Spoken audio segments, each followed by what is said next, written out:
All right, you guys, it's that time of year again. I am doing my year-end 2024 flashback to my favorite releases from this year. And in the case of this video, also some acquisitions of Bibles that were not new releases, but ones that were new to me that I found to be my favorites. So these are not in any particular order, and the price points vary considerably because I have a lot of premium editions that I'll be showing here, but a lot of those come in non-premium options, and so I'll try to make that clear as I go through them. So let's get started.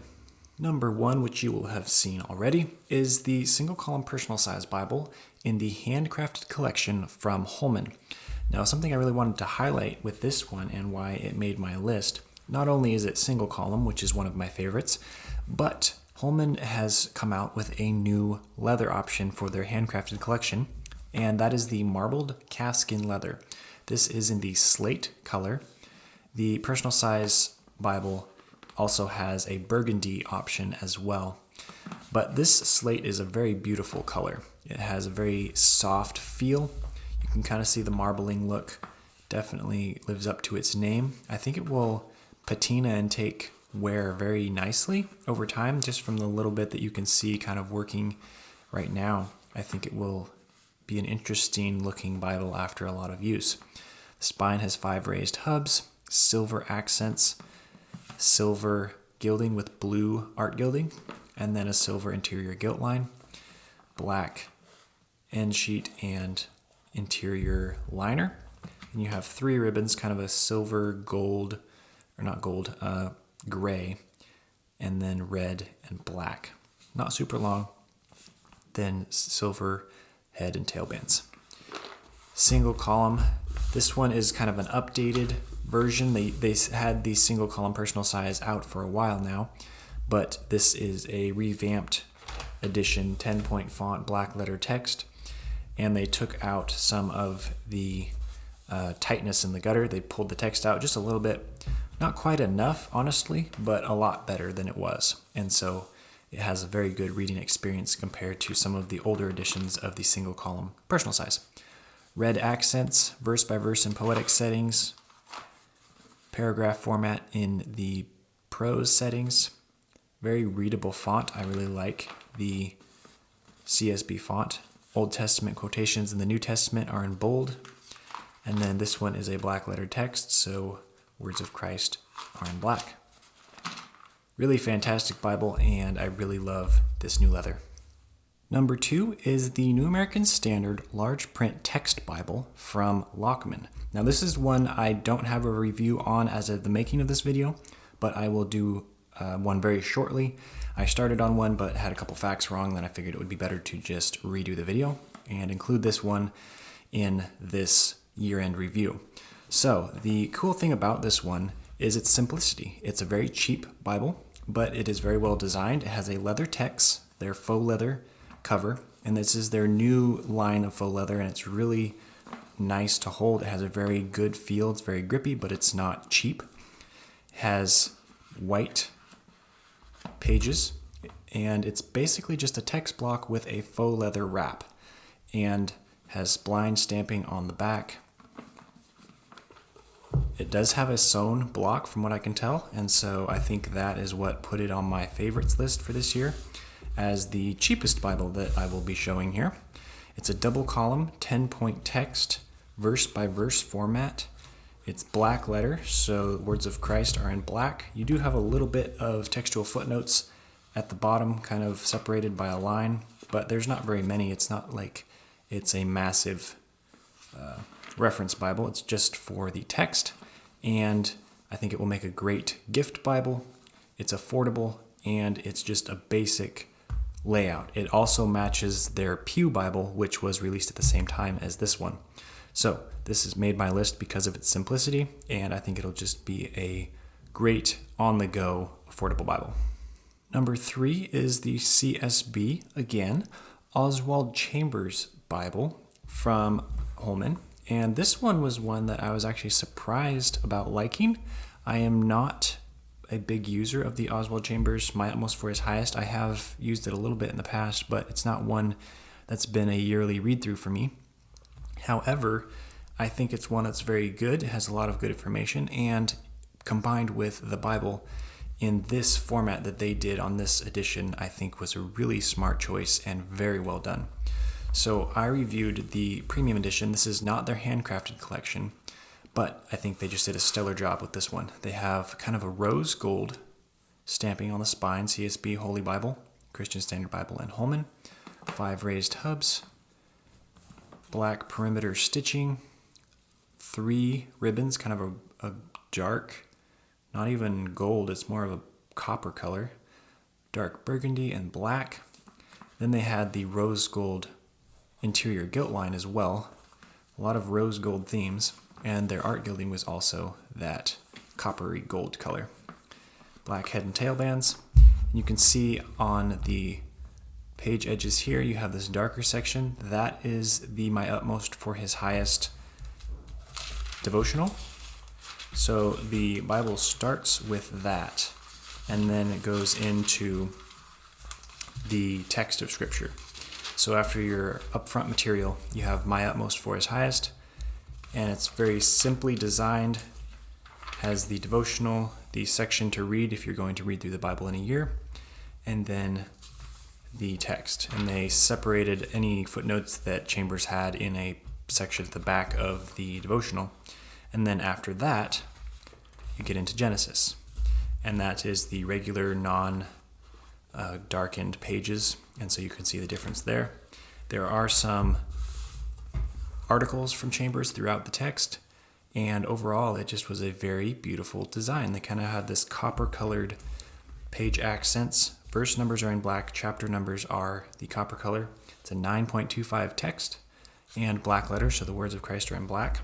Throughout the text, they have callouts from My Utmost for His Highest and the date on which those were referenced.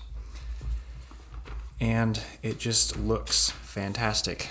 They have some notes from Chambers at the bottom when there are notes from his works that apply to certain texts of Scripture.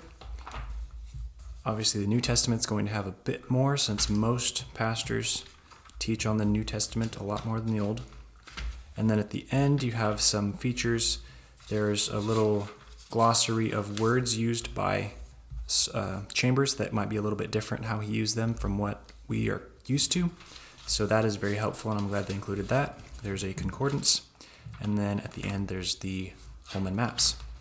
So this one was a fantastic addition from Holman, and I'm actually very encouraged to use this as a devotional Bible. And you have the text of Scripture right alongside. You can do your daily reading from the devotional and your text from Scripture. Read through the Bible in a year. You have a yearly plan at the beginning of this, and I think it's just a great devotional tool. Number 4 is the Revised Standard Version Bible from Thomas Nelson, and this one is released in the Sovereign Collection series, and it is the personal size edition.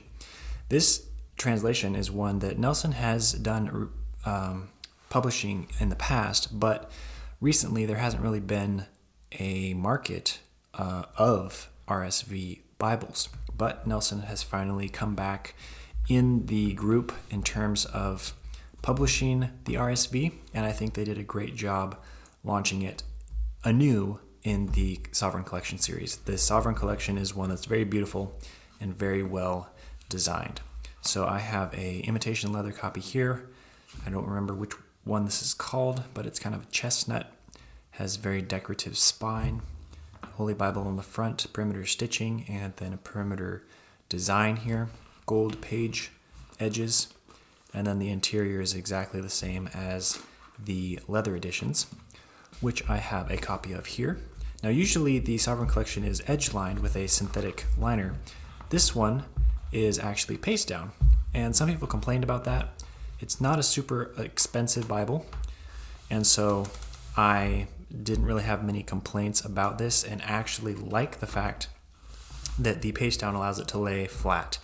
Something I've encountered with some of the Sovereign Collection edge-lined is that they have a stiff hinge and so don't like to lay flat. This one, with only a little bit of use, is going to end up laying very flat, and that's because it doesn't have that extra hinge holding back on these edges right here.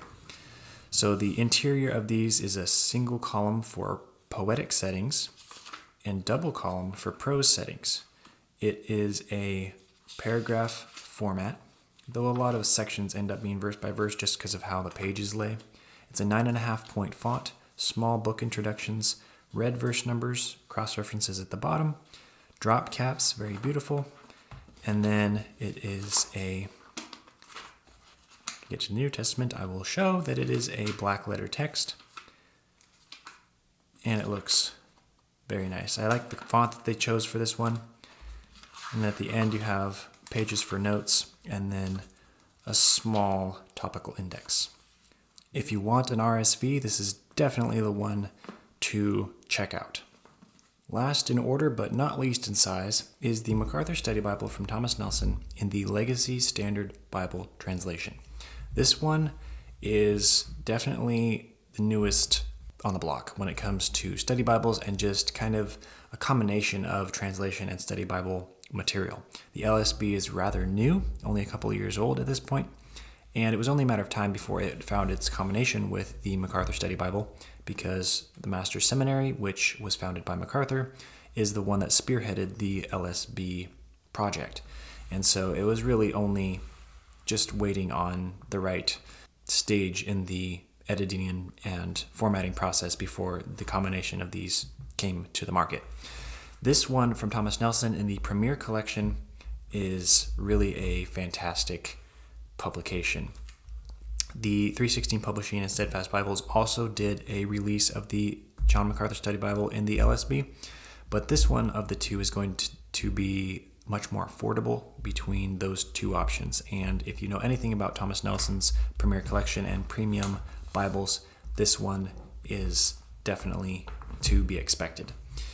They have a very high quality for the price point. They are not the most expensive nor the best construction on the market, but they are fantastic for both price and what you pay for. This one has extremely thick leather, 4 raised hubs, the traditional MacArthur stamping on the spine, LSB, Legacy Standard Bible, Thomas Nelson, 3 double satin ribbons. They're pretty typical blue, red, and brown for their brown Premier collections. This has a really sturdy piece of leather for the cover, very thick, brown perimeter stitching, gold interior gilt line, brown vinyl type end sheets. Interior is your typical standard MacArthur Study Bible. They used the New American Standard Comfort print for the typesetting, which makes sense because the LSB is an update of the 1995 New American Standard Bible, so they kept in that tradition. Has blue accents. This is the updated edition of the MacArthur Study Bible, not the translation, but his notes, formatting, and color scheme. And so this is the newest of the MacArthur Study Bible releases. Has the book introductions, very comprehensive, charts, maps. The poetic settings are verse by verse. Prose settings are paragraph format. You can see that the textual footnotes and cross-references are in between the commentary, which are in 3 rows, and then the text is in 2 rows. And overall, it's just a very well done Bible. I think it is 39 GSM paper and 9.5 point comfort print. Very hefty Bible, and Nelson just did a fantastic job in their construction as usual with the Premier collections, and it's definitely on my list. It's not one that I use all the time, the MacArthur Study Bible, but when it comes to having a good desk reference and something to look in on occasionally when you want another opinion, this is definitely a study Bible to look into. All right, the first of the Bibles that I either bought or traded or received other than review copies is one I actually forgot about. And you might wonder why. It looks like a very nice Bible. And if you know your premium Bibles, you'll notice that this is a humble lamb. It is the Lion in the KJV, I think. And you'll find that you'll find why in just a moment. But I immediately knew which 2 of the 3 Bibles that I got this year would be my favorites. This one actually didn't make the list originally because I don't think of it as a Bible. And that is because it does have the card that says KJV Lion, authorized King James. Has Lion, authorized King James on the cover or on the liner. humble lamb. And it looks like a humble lamb Bible. It's got the lion over the serpent. Very beautiful four-edge design. It looks really nice. Gold gilding. 3 ribbons. White and blue tail and headbands. Gold interior gilt line. But you open it up and it's blank. And this was one of their blank Bibles, as they call them. That was one of their pre-run when they were designing the lion and didn't want to print a whole Bible. They just wanted to get the feeling for the layout, for the shape, the size, the cover choices, and all of that. And so this is a blank volume. I hesitate to call it a Bible because it really is not. But from all external appearances, it looks like a Bible. And I just found it a really cool piece of Bible publishing history. It's not big, it's not major, but I just found it fun. And I don't know, it's like a little reminder. Just because you look good on the outside doesn't mean you have anything on the inside. So this made my list as just a really cool find and Bible. My second acquired Bible is the one I'm really most excited about from this year. And that is the ESV Topaz from Cambridge Bibles. I have wanted a Cambridge for a very long time, and it's really surprising that it's taken me this long to get one. But I got this in a trade this year, which I was really stoked about. And this is the calfskin, which most of Cambridge calfskin Bibles are paste down. There are a couple that are edge-lined, but a lot of them are paste down, which makes it lay very flat. And if you've watched my channel, you might wonder why I didn't get something like the Clarion, which is single column, and I talk up single columns all the time. But the Topaz has fascinated me for a while now because it's just a very unique layout, and the design was very fascinating to me. And after doing some research, it all made sense. It was designed as a preaching Bible, and so the formatting is such that when reading across the text, you have nothing filling up the gutter. All the references are on the outside, textual footnotes are at the bottom, and so this is clean, and there's no distraction going from one side of the page to the other when reading. It's verse by verse. I think it's a 10-point font, double column format, and the verse numbers are in red. So it's totally designed as a preaching Bible and something that's easily referenceable when doing study in a very major context. And so I think that's just really a nice design, and I really like it for being someone who has fallen in love with the CSB verse by verse wide margin. This type of layout is one that really draws me in. It's a red letter text. I really like their red letter. It's not super dark. It's kind of a light red, and overall from what I can see, it was pretty consistent. So really excited to dig into this one in 2025, and I will definitely be doing a full review on it in the future.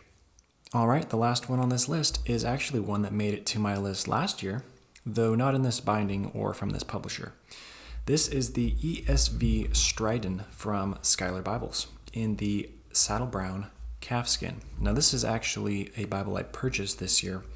I only bought a couple Bibles this year, and this was one of them.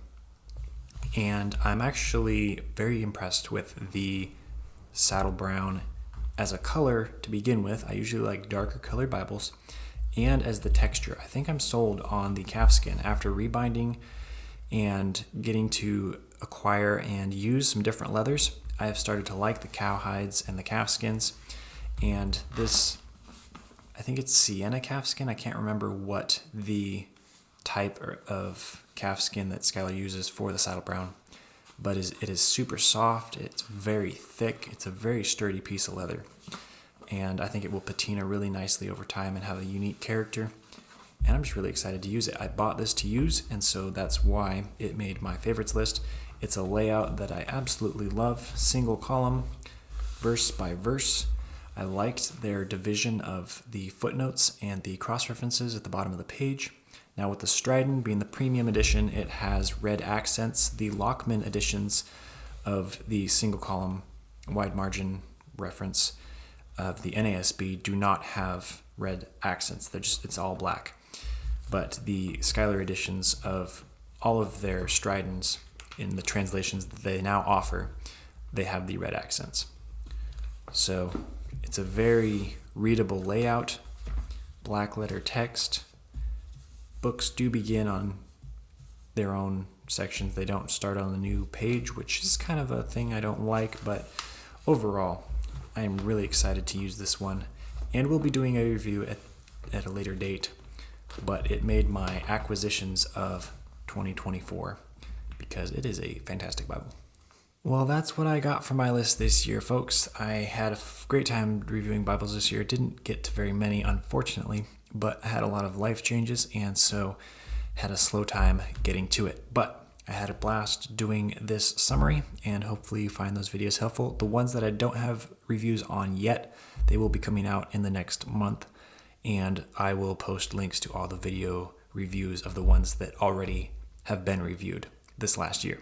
So thank you for watching. Hopefully you found something in here that was inspiring, and maybe one that you might want to try for 2025 as a Bible for you to use. Thank you for watching, and I'll look forward to seeing you in the new year.